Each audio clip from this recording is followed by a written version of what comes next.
ang Sport Talakan.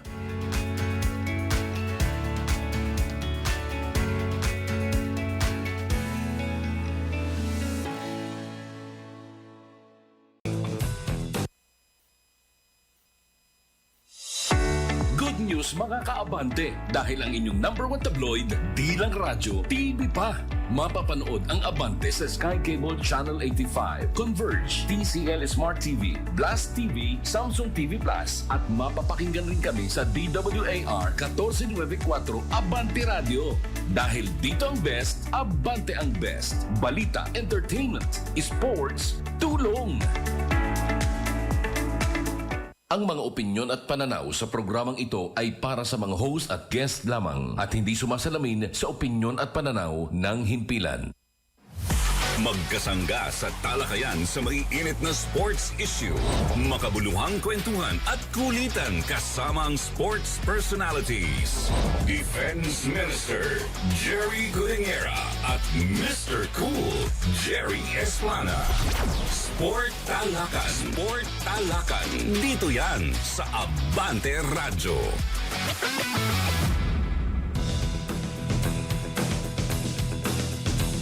Abante, ako po ang inyong Defense Minister, Jerry Codinera.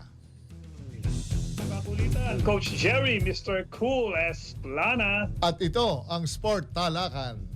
dito sa DWAR 1494. Ayun, pare, kumusta ka na dyan?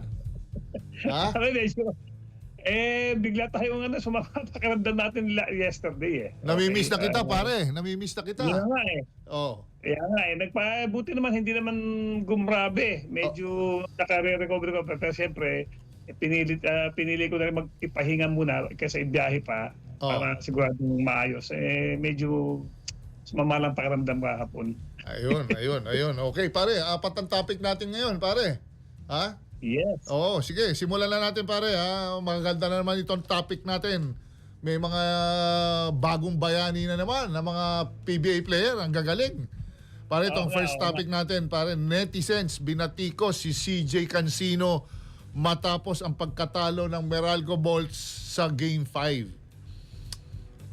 Pare, ito para sa ating unang talakayan ngayong araw. Umuugo ngayon sa social media ang batikos ng ilang netizens kay CJ Cancino matapos ang 99-96 na pagkatalo ng Meralco Bolts kontra TNT Tropang 5G sa Game 5 ng PBA Philippine Cup Semifinals. Para sa ilang katalakers natin, itinuturo nila ang kanyang late turnover sa huling segundo ng fourth quarter na nauwi sa momentum shifting play para sa Tropang 5G, dahilan para sisihin siya sa pagkabigo ng Bolts. Dagdag pa ng ilan, isang dikit at do or die na laban.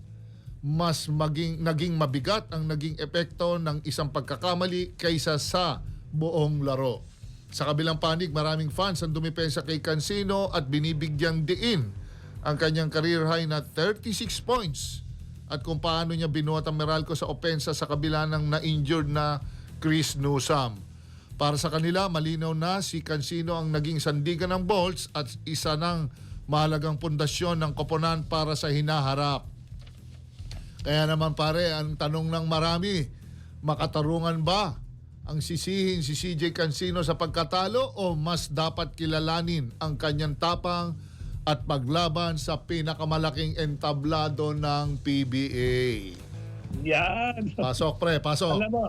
Alam mo pare, dito sa ating mundo ng social media, okay, hindi mo mapiplease lahat, ano? Alam mo, minsan kahit anong ganda na nakikita, kahit nga ako, di ba, nagbablog ako, kahit anong maganda na tinuturo mo, hindi ba magbabas eh. Hindi talaga mawawala yan. And it's part ng social media, no? Yung sinabi nila kay Cancino, opinion nila yun. Pero isa ako sa humanga sa kanya nung larong yun, no? He almost, okay, single-handedly, carry Meralco, no, na maipanalo, no. Well, nagkakaroon talaga ng errors sa bawat player eh. Well, ang pangit lang doon yung sa crucial pad dumating, no. Pero syempre tinitingnan ko rin yung 3 points na ng patak naka-challenge naman eh. Ay 3 points, 4 points rather sorry. Yun ang talagang ano yun. Yun yung nagpaiba ng kompleksyon ng laro. Yung 4 points ni ng bata, hindi yung error niya ni Cancino. CJ Cancino. Okay, nag-error. Tumamang isa. May pagkakataon pa naman eh. Mhm. O di ba? O Correct. nasa kanila ano nangyari? Meron foul na dinrive siya na non-call, di ba? Landcall. Tapos all of a sudden nanalo na nga si TNT, pero kung na-foul yun, baka nag-iba pa rin ang kompleksyon, no? Imbis na, yung iba kasi imbis na matuwa, siyempre, hindi mo maalis, may iba nagko-komento. Pero ako, maganda yung nilaro ni CJ Cancino, yung kanyang tapang, at talagang nandun yung sa isip niyan, talagang siguro, ito yung talagang do or die, no? 3-1 ang ang standings. So wala na. No more tomorrow for the Meralco Bulls. Maganda nila kasi even alam mo yung isa pa na gusto ko yung si Jose, kahit pa paano quality minutes. So, Neymar Jose. yung binigay nung Jose. Oh. Maganda rin. Pero talagang ganyan ang basketball di ba? May nananalo, may natatalo. Okay, pero hindi natin dapat sisihin. Okay, na siya nagpatalo. Kasi yung considering na gagawa ka ng career high mo doon pa sa do or die. Nang taas-taas ang pressure. That is something na talagang dapat mong ikatuwa for a player.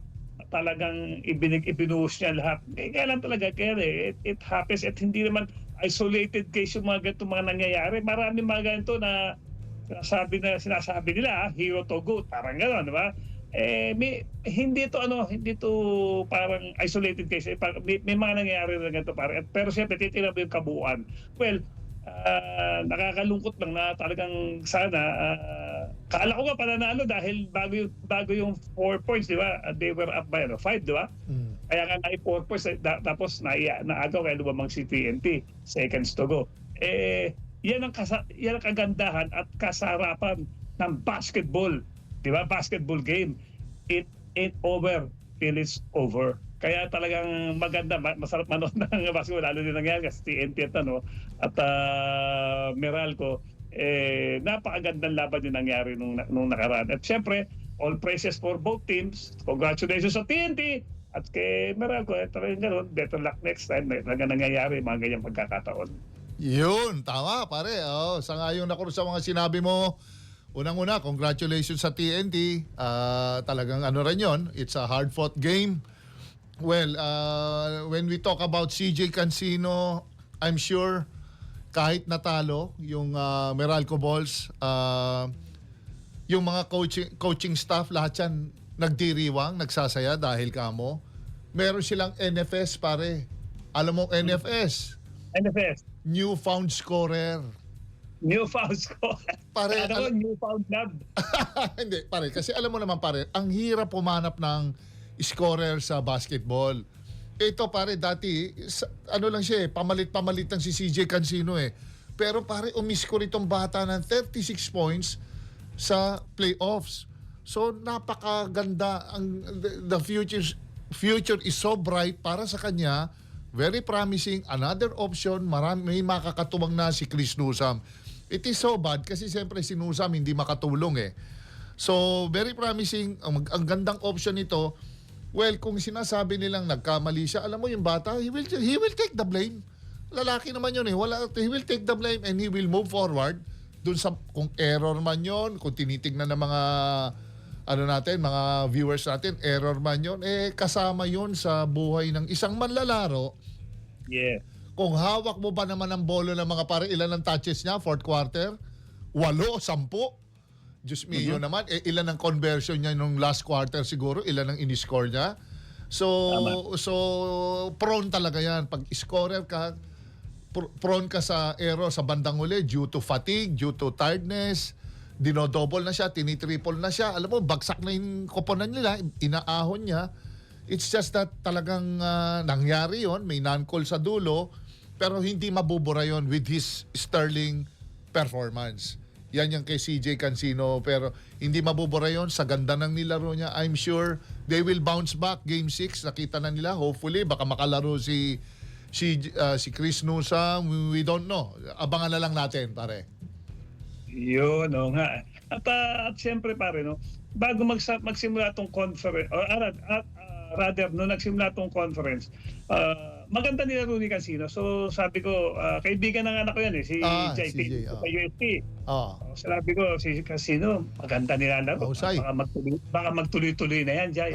True enough, diba? Kahit pa paano na he remain parang ano siya, andun yung laro niya, hindi siya nawawala sa nilalaro niya until ito nga, dumating pa yung napakalaking laro para sa kanya. At sama kay sinabi mo, NFS nga, at siguro from there sa masusunod na tournament, nakakatahakin na ng Meralco.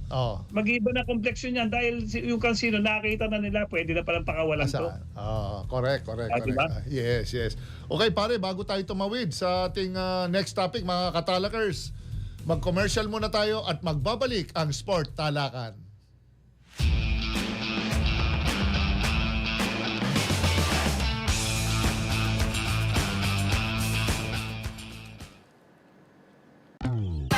Kayo na ba? Ha? Break na? May bago na ba sa balita? Na-inlove na ba? Ilan lamang sa mga tanong na gusto nyong marinig o malaman mula sa paborito nyong artista. Kaya samahan nyo kaming paaminin sila kung ano nga ba ang totoo sa chika. O, papayag ba kayo? Paiwan sa mga masaya at may init na chikang tunay na sikat. Dito lamang sa AE Minin! Ako si Don Fermino. Ako si Ray Pumaloy. Abante ang best! Samahan ang aliw na tambalang Ray Pumaloy at Don Sermino sa Aeminin! Lunes hanggang Biyernes, alas 2 hanggang alas 3 ng hapon. Abante Radyo. Isang oras ng talakayan at impormasyon para sa masa. Ito ang Kong Radio. Kong Radio, ang programang tumatalakay sa mga isyong pambayan, mga panukalang batas at serbisyo para sa mamamayan. Kong Radio, kasama ang batikang mamamahayag na si Mavic Trinidad. Kong Radio. Kong Radio, mula sa mga isyu sa Kongreso hanggang sa mga kwento ng tagumpay ng mga Pilipino. Lahat ng yan sa Kong Radio. Tutok na, magkomento, magtanong, makiisa dahil ang boses ng masa may puwang sa Kongreso. Kong Radio, makinig at manood tuwing Sabado alas 9 hanggang alas 10 ng umaga. Dito lang sa Abante.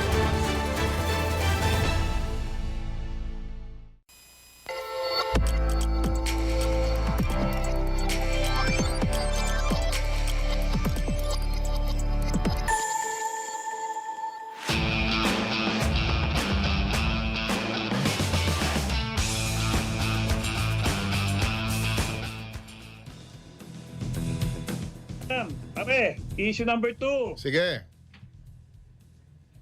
Fans kumpiyansa sa potensyal ni Keeper Alas na makakatungtong sa NBA.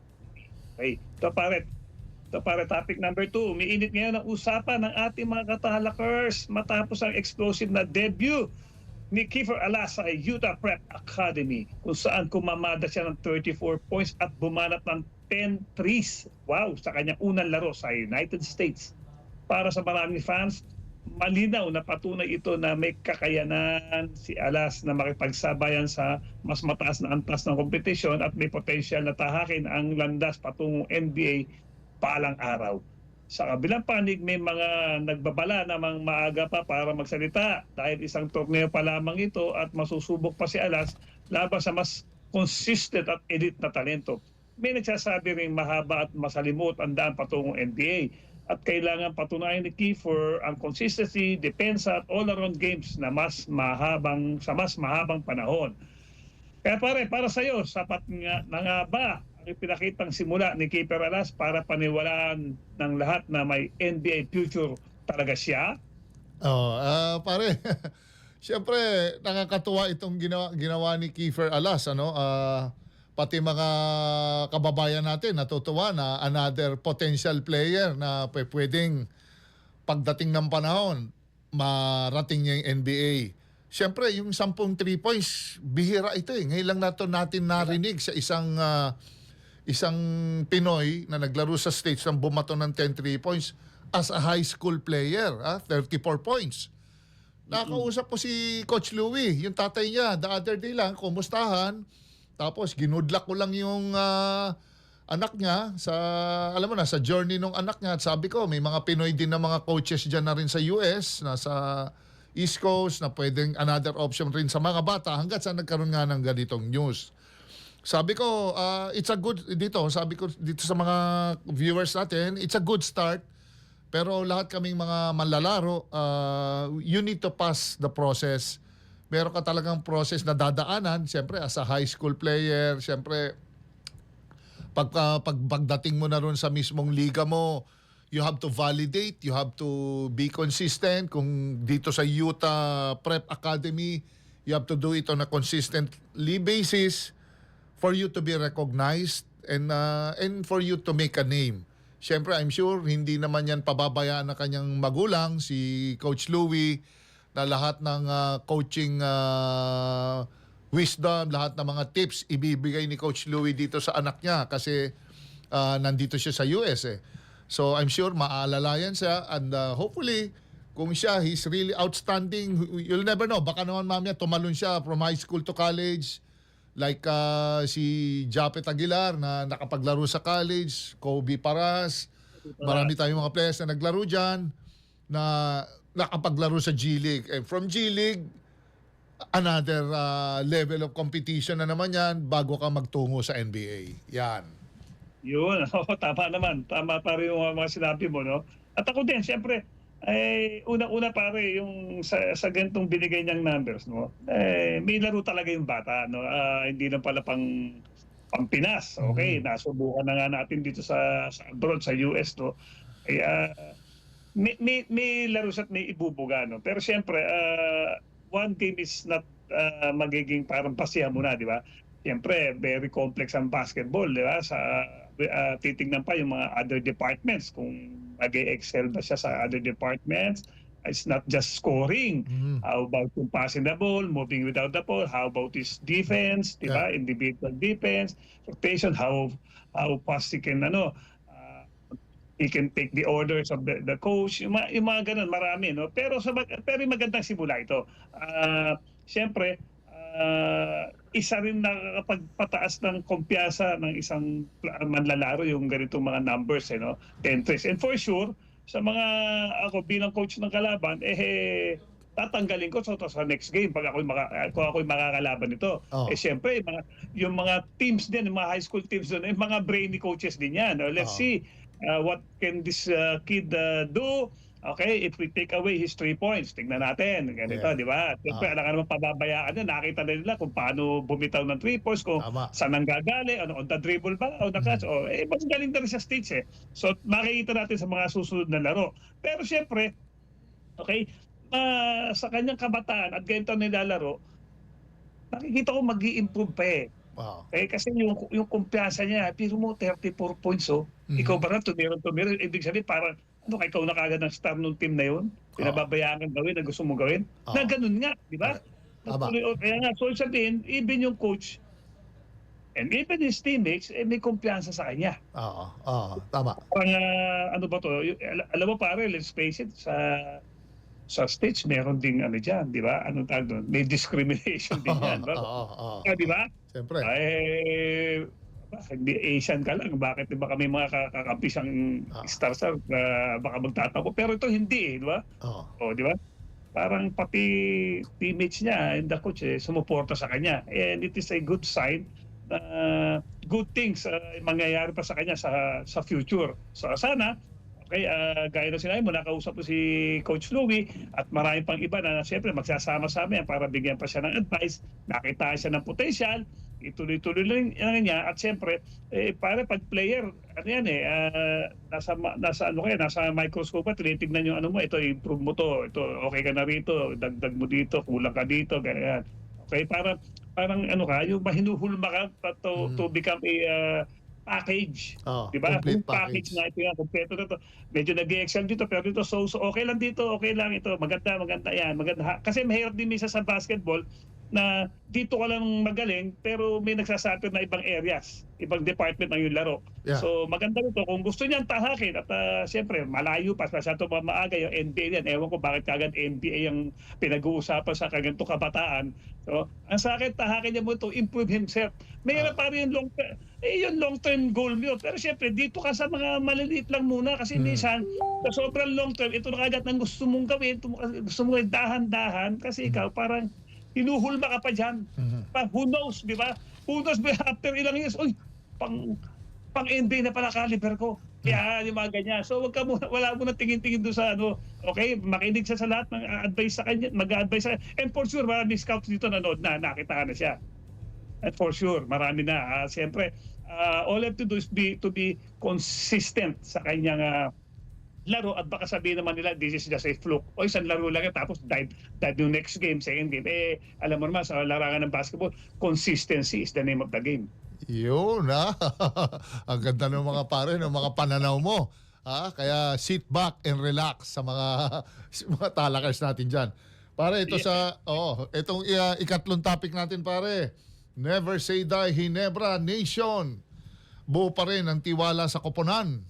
Ito pare, may init pa dahil muling umingay na naman sa social media ang Never Say Die spirit ng Ginebra Nation sa kabila ng pagkatalo ng Barangay Ginebra kontra sa San Miguel Beermen na 115-109 sa Game 5 ng Philippine Cup Semifinals. Para sa maraming Gene fans, sapat na patunay ang late rally ng Kings. Lalo na ang mabibisang tres ni RJ Abarientos na muntik nang bumaliktad sa laban.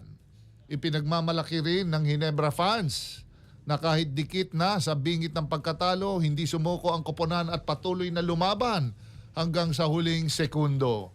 Sa kabilang panig, may mga nagsasabing sayang ang pagkakataon dahil mas naging disiplinado ang San Miguel sa crunch time, lalo na sa free throws at depensa ni na Junmar Fajardo at Chris Ross.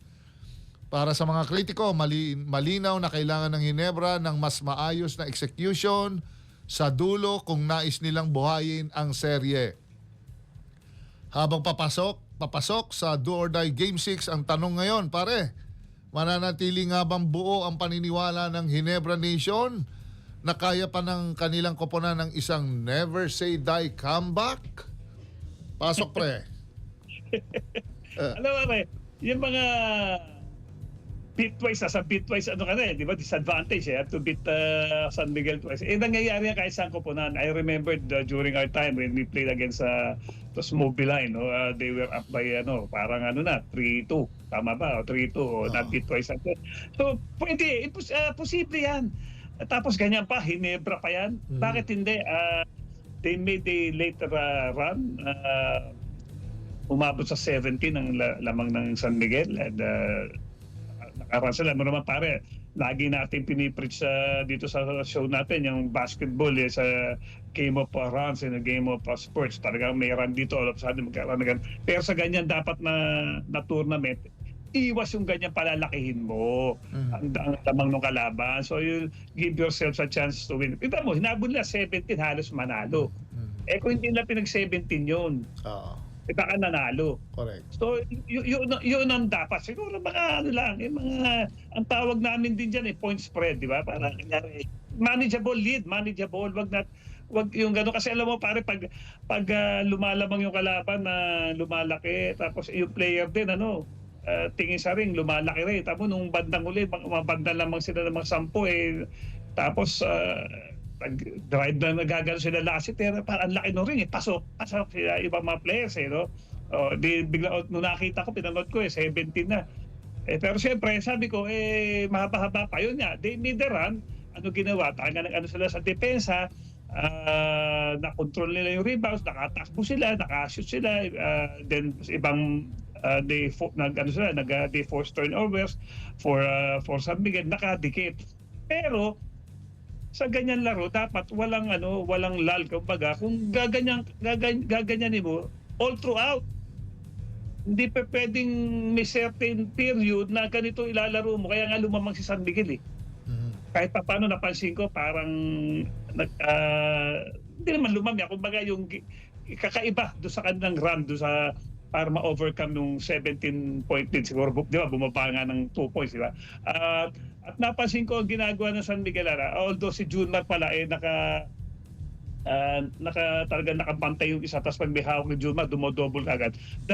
Ang dinidevise pala ng San Miguel is yung 4 na players naka-spread out, tapos si Junmar, kung kaya nyong i-drive, ma-beat nyo yung inyong mga tao, okay, beat them in such a way na yung bantay ni Junmar mag-rotate. Para pag tinira nyo, okay si John makaka-rebound, okay, madadrap. Kasi nakita ko, napapansin ko, ganun pala ang so maganda rin na ploy ng San Miguel. Kasi di ba, pag titira ka lang, naka face guard lang kay Junmar. Pero pag dumrive ka, lalo sa side ni Junmar, humert na ganun, hindi wala nang bumabacks out, ang kukuha ni Junmar yung offensive rebound. Kasi yung pantay niya naka-help sa kanya. Pero yun, nakita yan. Kung ako napansin ko, di mapapansin din naman nung iba yan, nung coaching staff ni Coach Tim Cone. Pero nasabi ko, yung be consistent, consistency na naman. Kung kaya natin pala na ganitong klaseng depensa, bakit hindi pa buong laro? Yan, pare, yan ang talaga. Yan ang mga challenge sa mga manlalaro ng PBA. Kasi papahirapan din natin yung sarili natin. Oh, bakit pa sa dulo, di ba? Oo, di ba? Kamontik tayong manalo. Oo. Tapos dinabol natin, paano kung sasabayin lang natin na ganyan yan? Correct. O, di ba? Ganda. Ganun lang yun. Pare, yun lang ang masasabi ko. Pare, baka maging ganyan ang tema ng laro sa susunod. Pare, alam mo, never say die. Pare, Hinebra, Babawi Hinebra dyan. sa tagal ng experience natin sa paglalaro, di ba pare, lahat ng experience ko sa Hinebra, never say die, true to the word, talagang mahirap talunin. Babalik at babalik sila, pare, because of the spirit. They're capable of coming back. At di ba, nabanggit natin doon sa mga dati nating topic na Tim Cone will try to change the narrative. Na siyempre, San Miguel, dahil sa Ginebra, di ba, lagi, ano na yan, sa SMB na yan. So he will try his best na talunin yan. Alam niya, kasi it's a it's another feather on his cap ni Tim Cone. Kung tatalunin niya yung San Miguel Beer na talagang kompletos Ricardos, lahat ng scorers nandun, with the MVP John Fajardo.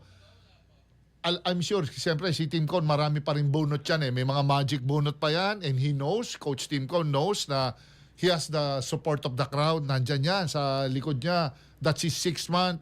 Yan ang mga talagang bumubuhay sa mga players like yung Scotty. Scotty, sagad na yan. Pero nandyan pa rin yan. Lalaro pa rin yan. Pupok-pok pa rin yan. Yung spirit ang nakakatuwa dito sa Hinebra team. Plus, they have good role players na that will keep them in the game. It will be close. Kung madidikit nila yan, like yung sinabi mo, they have a good chance of beating San Miguel. It's ang hirap, talaga mahirap i-motivate yung mga pagkaganong kalaban mo, San Miguel, pero bola, bilog, consistency is the game. If they can stay out of foul trouble, I'm pretty sure Junmar will work yung sarili niya, talagang double effort niya yan hanggang sa dulo. Expect another monster rebound, another scoring spree. Baka we'll see, tingnan natin kung masya-shutdown ni Coach Tim Cone yung mga scorers ng San Miguel to keep it close. Pero we'll see, kaya guys, panoorin natin. Yeah, tsaka para it happened before, di ba, nag-2020 si Junmar pero natalo pa rin sa Miguel. Bakit? Yung iba yung mga shooters na club down nila Boblanco, medyo iba nag-struggle si CJ Perez dun Correct. Nung nakaraan last night 20 points, 21 points. Mahirap talunin pag Alright, pare, bago tayo tumawid sa huling topic, mga katalakers, mag-commercial muna tayo at magbabalik ang Sport Talakan.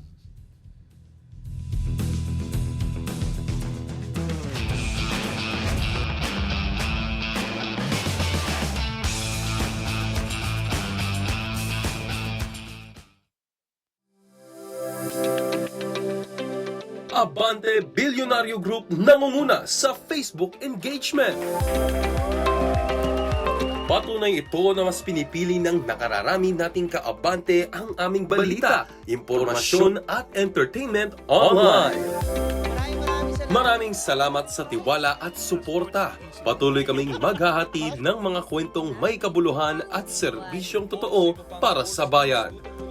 Let's go, go, go again! Matapos mag-viral ang umano'y pagmamahal. Susuri kung nagagastos ng tama, iniulat din natin dito sa teletablo. Sa mga kaabante natin na nakatutok sa atin. Malalim po ang crisis politika. Abante at bilyonaryo. Dito ang bawat like, share at comment patunay na kayo ang aming inspirasyon.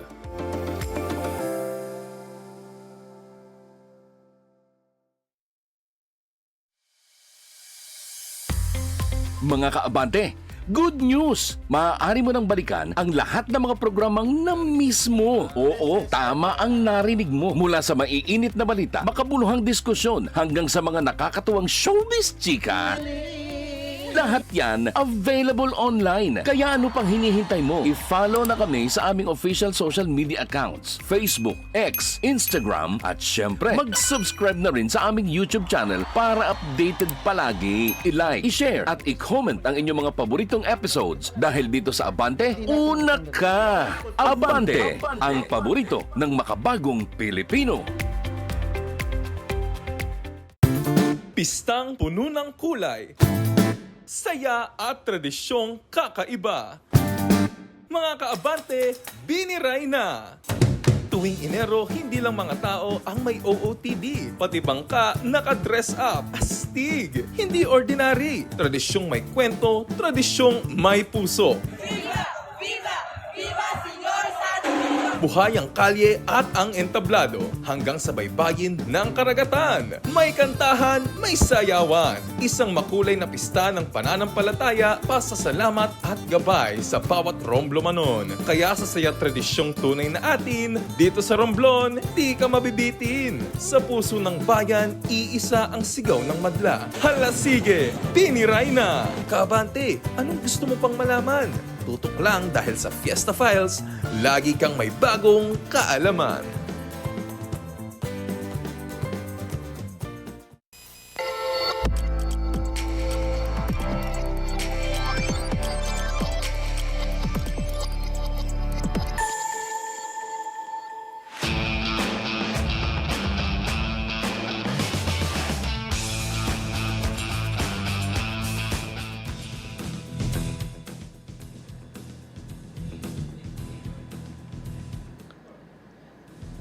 Okay, pare, pasok. Yes, okay. Para sa ating, nagbabalik ang sport talaka, para sa ating issue number 4. Giannis Antetokounmpo, oras na nga ba para lisanin ang Cream City? Ito na pare, para sa ating huling talakayan. Umiinit ngayon ang diskusyon kung oras na nga ba para lisanin ni Giannis Antetokounmpo ang Milwaukee Bucks matapos ang tensyonadong insidente sa pagitan niya at ng sariling fans na koponan. Maraming netizens ang napansin ang tila pagbawi ni Giannis ng busa crowd sa gitna ng tambakang pagkatalo kontra Minnesota Timberwolves, na para sa ilan ay senyalis ng lumalalim na frustration sa Cream City. Sa isang panig, may ilang katalakay sa atin niwalang tapos na ang window ng Bucks at mas mabuti para kay Giannis ang maghanap ng bagong koponan na mas may chance ang magkampiyon. Sa kabilang panig naman, may nagsasabing natural lang emosyon ni Giannis at hindi ito sapat na dahilan para talikuran Milwaukee, lalo't na nandirili siyang protektibo at simbolo ng franchise. Sa gitna ng pagkatalo at lumalakas na haka-haka, ang tanong ngayon pare, oras na nga ba para isara ni Giannis Antetokounmpo ang kanyang kabanata sa Milwaukee?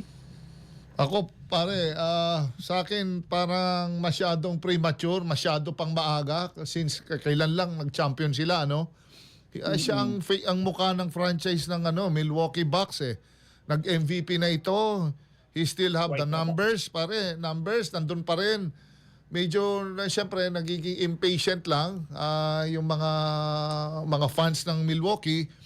Pero pare, nag-beef up, nagpalakas na rin lahat ng mga teams eh, na sa East and sa West nagpalakas, nag-enhance na sila.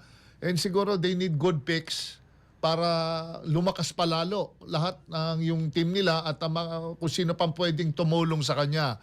Kasi ang load ng laban, isa sa kanya lahat eh. Siya lahat ang bumabalikat. So, I think they're looking at syempre na palakasin pa yung team and sino pa yung pwede sa kanyang tumulong. Kasi alam mo na, kahit paano, pinagandaan na rin ito. So, that's the price you have to pay. Your MVP, talagang you're a markman.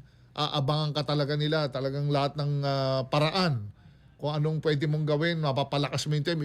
You need to make some mga matitinding big time na mga swapping or trading ng players. Kailangan gawin nila habang nandiyan pa si Giannis. Yo, tama naman. No? Tsaka ako pare to ang sa akin kasi, nung pinabasa ko yung research ko yung nangyari. Kasi paano naman di kayo bubuna sa home court kayo, halftime 76-45. Siyempre, binubo nga. Ito pala si Giannis, meron pala siya ugali pag binubo siya kasi he's playing for his team, is for his family, for his teammates. Ayaw niya binubo kasi siya, 100% daw siya eh. Kaya pag nakakarinig siya ng buo, he boosts back. Kaya nung pagpasok ng third quarter, nakashoot siya N1.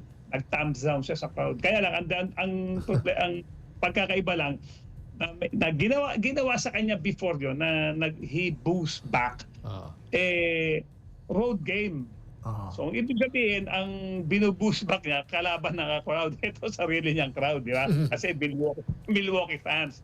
Ngayon, nabasa ko rin sa mga, yung mga saloobin ng mga Milwaukee fans, magbabayad ka ng pagkamahal-mahal na ticket, susugod ka sa napakahabang traffic para Totoo. ang iyong team. Tapos itong makikita mo, may punto rin naman, di ba? Totoo yan. At sinabi naman ni Doc Rivers, ni coach, na tired legs, which nag-disagree naman si hindi tired legs to, okay pa kami. Kaya lang, siyempre, nangyayari yung ganitong mga laro misa sa isang team. Pareho may punto. Pero siyempre, yung numbers kasi, kahit ako yung numbers na nakita ko, 76-45. Kahit ako, magbubuo ako dyan. Di ba? Considering na, alam ba, kalaban nila yung Minnesota, wala si Gobert, mayroong suspension, tapos si Anthony Edwards yata, wala pa. Wala rin. Siyempre, para magpatamba ka ng gano'n, no? Anyways, kung babalikan natin yung team, okay? Tama ka, that team na nag-champion dati, hindi na parang yung championship caliber team na dati yung mga lineup na marami nang oras. So I think na parang pag-star doon, di ba?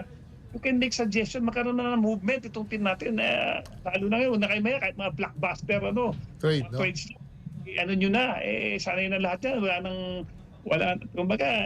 nang kahiya kasi kunin natin yung mga ganito para bumalik tayo sa tama kasi kahit pa paano may mga materials pa rin pero kailangan ko talagang katulong na talagang kumbaga sa abogado tikang panilyang katulong. Correct. Kasi agree yan. sa shoulder ko na lagi mahirap naman yung may trade tayo pero mga role players. Kailangan natin ng kabador, may impact player ba? Kailangan na rin natin sa team natin, no? Tama. Sa tama yung sinasabi mo, premature, pag ganun, negative pa siya ng ganun, hindi niya kayang buhatin, basta ganun, di ba? Sasabihin, aalis ka, hindi mo kayang buhatin.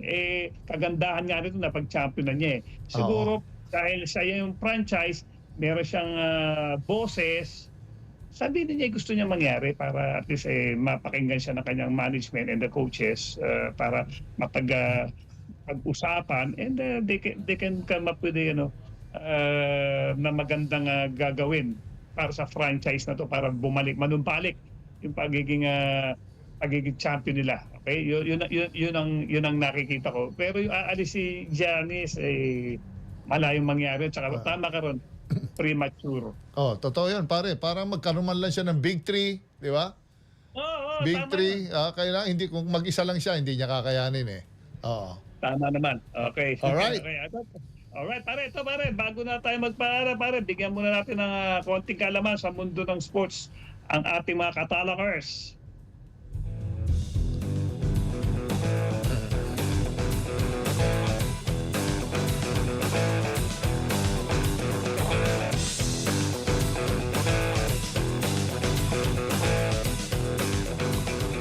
Alright.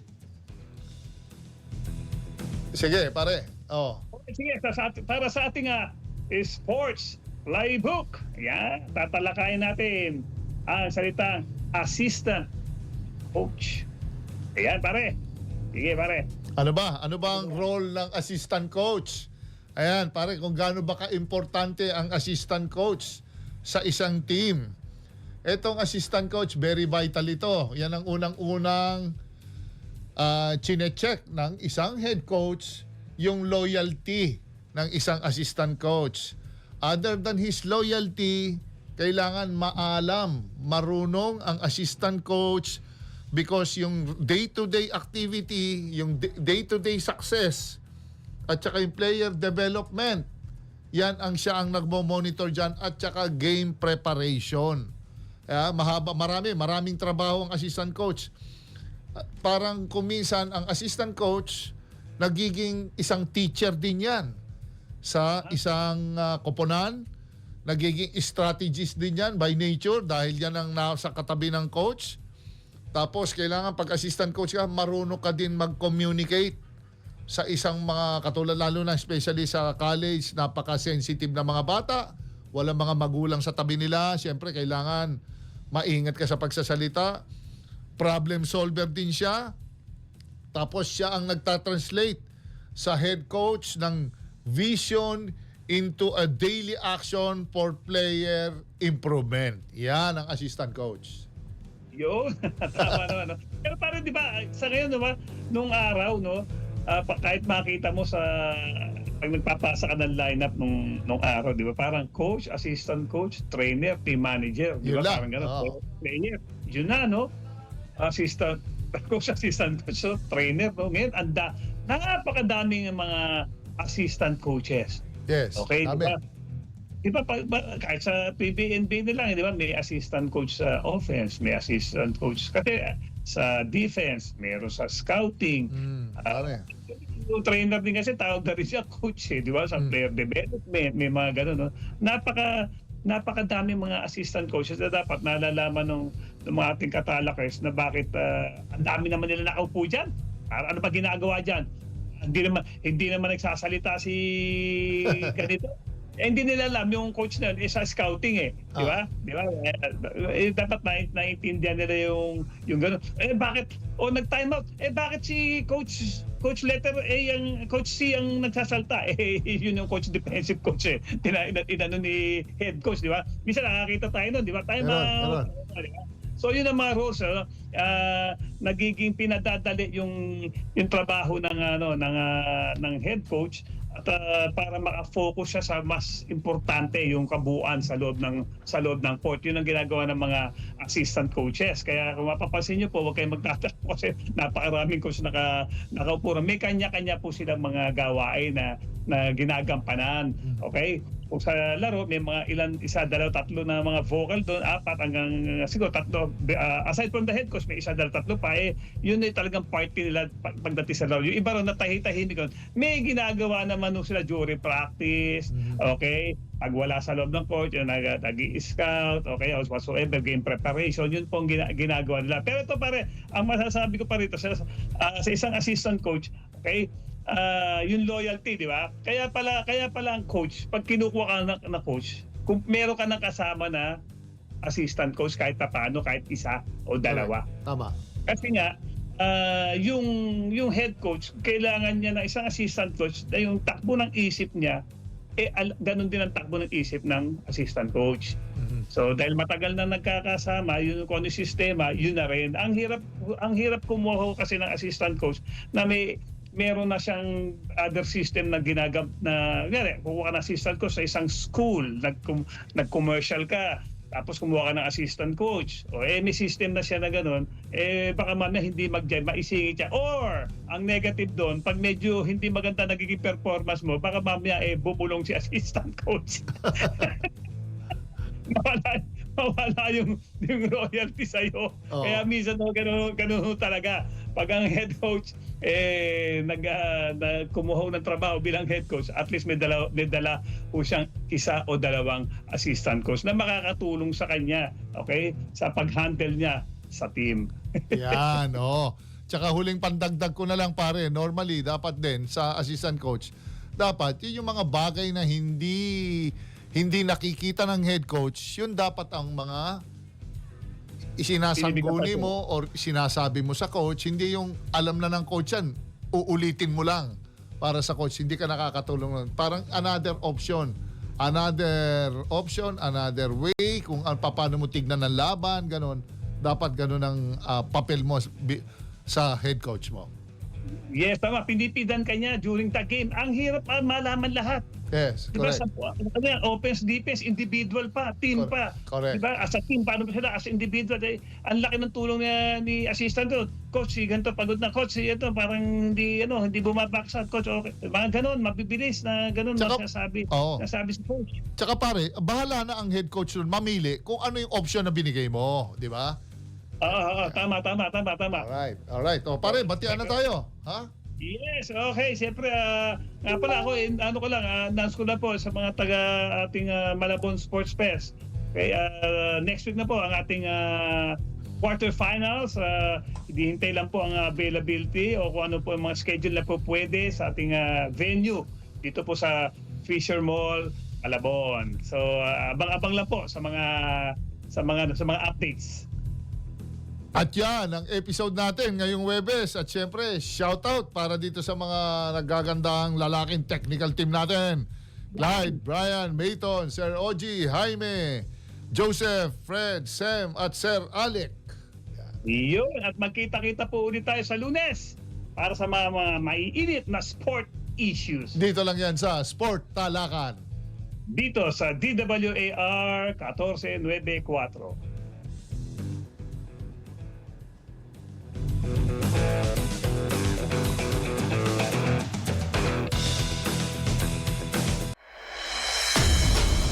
Sa puso ng aklan. Muling magigising ang pinakamatandang pista ng bayan sa pintig ng tambol. Sa indak ng pagkakapantay-pantay, dito nagsisimula ang saya. Ati-Atihan Festival, Enero 16 hanggang 19 sa Kalibo, Aklan. Isang pistang kulay ng kasaysayan, huni ng pananampalataya at saya ng sambayanang Pilipino. Ati-Atihan Festival 2026. Isa buhay ang saya, isayaw ang kultura. Isang pagbati mula sa Abante. Kasama mo. Umarap sa Billionaire News Channel. Billionaire News Channel. Wala na po akong contact sa kanya. Tinakarga lang sa VIP car namin pero alam namin pera yun. What happens to that 60 billion? Where is that supposed to go? Ano bang ginagawa ng Ombudsman before? Aprobado na ang proposed national budget for 2026. You think it's going to happen during this administration or for next? Mapipiya agabi na imbag na rabii, maya pabengi. Simulan na natin ang agenda. Lindol, pagbaha.